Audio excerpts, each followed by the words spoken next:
There are those that just want to be left alone, and those that just won't leave them alone. Which one are you? The Ernest Hancock Show.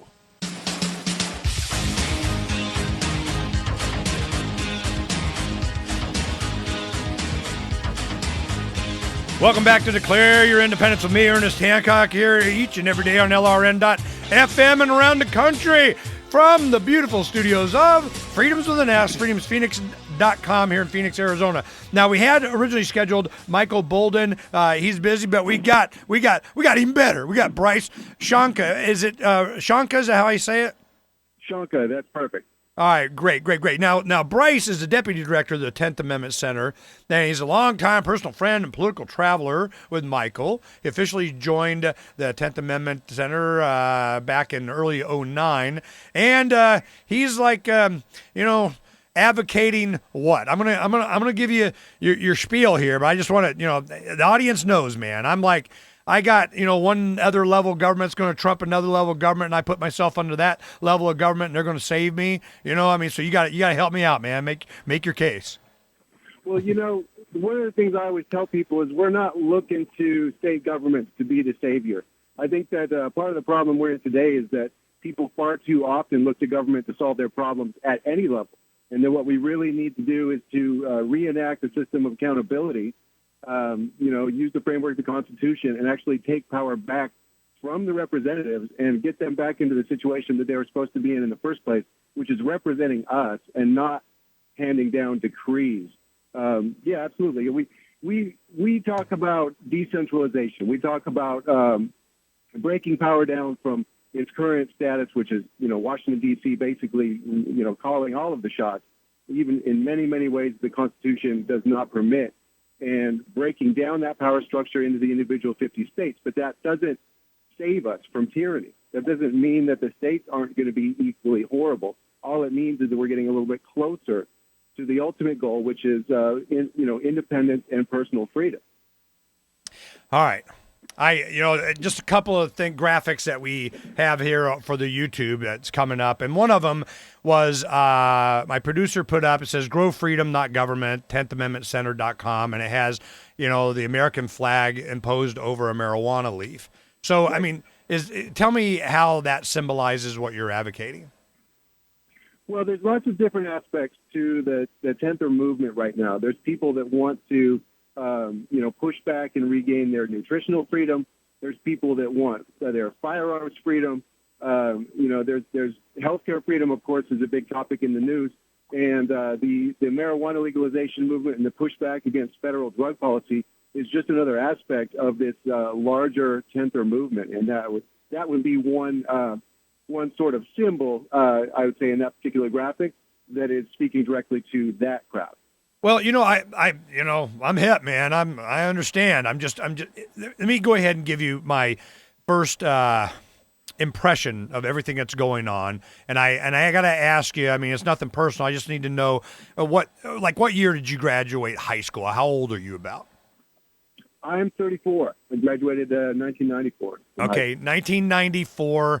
My four children were probably about in grade school starting and so on, and I graduated in 79. I kind of gone through this cycle a few times, and we're on probably, in my lifetime, at least in my adult life, probably the third cycle of, it's the Sagebrush Rebellion in the late 70s. Afghanistan gets invaded by the Soviet Union. We have OPEC is a big deal. The Cold War is a big threat. Iran hostage crisis. We have savings and loan debacle, in the late 80s, early 90s. We have the Republican Revolution in 94. We have the contract on America. We got, the Perot thing. It goes on, and you see the same cycle over and over. I'm so frustrated with this.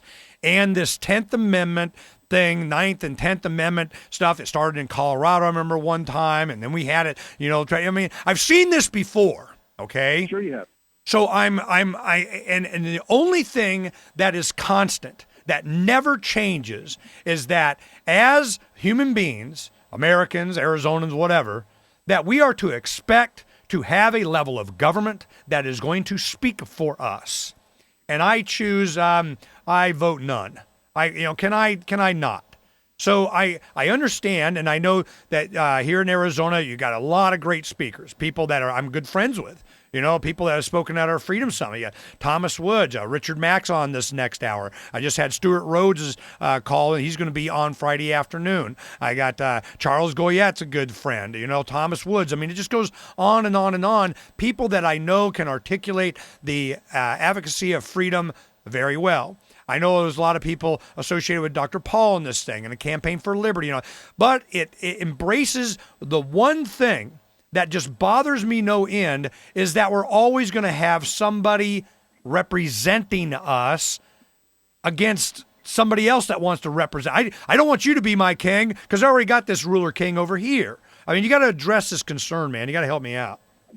Yeah, well, I think that what it really gets down to is, when decisions about your life are being made by a bureaucrat 3,000 miles away, that those decisions are not going to be very good. That's not going to be a very efficient way of overseeing your life. Now, I'm no fan of people overseeing other, consenting adults in what they care to do, really in any respect. But when decisions are brought to, a local level, when you can go and see, somebody who's 10 or 15 miles away, and have an influence over the sorts of policies that are affecting you, that's a much better scenario than a bureaucrat in Washington, D.C. And, sure, these ideas have certainly been tried before. I think you were referring to the 10th Amendment Council in the mid-'90s out of Colorado. These are not new ideas. I mean, they go all the way back to Thomas Jefferson himself. What's different now, and what I see as the major difference, is the tool known as the Internet, and the fact that we can all talk to each other without permission from the establishment and from the mainstream media. And that's exactly what's happening. You're seeing this message get out. It's completely unsanctioned. It's completely, poo-pooed and laughed at right now by the establishment, but it's still getting out. Our numbers show that this movement is growing at a tremendous rate. And we're hearing from other folks, other leaders, at a national level in this republic who are saying that this thing is growing faster than anything else right now. And so something's going on. And we think that just the basic message of break it down, let's go back to basics, let's talk about these important issues in our communities and in our counties is something that appeals to people that haven't been involved in the political process at all, maybe for their entire lives. I mean, for me, I grew up on political talk radio, believe it or not. I was listening to, just political talk shows on a daily basis with my mother from the time I was like 8 or 9 years old. So I know a lot of those scenarios you're talking about. And, historically, yes, it just seems like we always come right back to the same point. But we're hearing from historians like Tom Woods that what we're seeing right now is completely unprecedented. Well, I'm hoping that it has an evolution. And, let me play this one clip. And, it's from The Patriot, Mel Gibson. It just makes my point. From Philadelphia, we expect a declaration of independence. Our rights are being threatened by a tyrant 3,000 miles away. Would you tell me, please, Mr. Howard, why should I trade one tyrant 3,000 miles away for 3,000 tyrants 1 mile away?